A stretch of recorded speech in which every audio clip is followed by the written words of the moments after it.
আজ তোমাদের সঙ্গে শেয়ার করব পটল ভর্তা।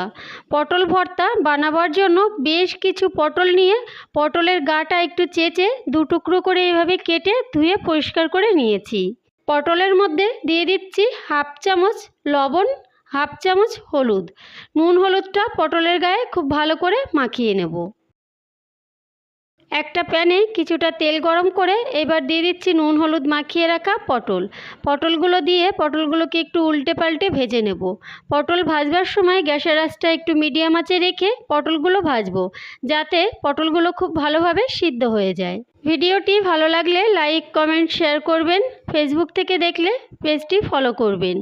আমার পটল ভাজা হয়ে গেছে, পটলগুলো তুলে একটা প্লেটে রেখে নিচ্ছি। বাকি পটলগুলো এই একইভাবে ভেজে নেব।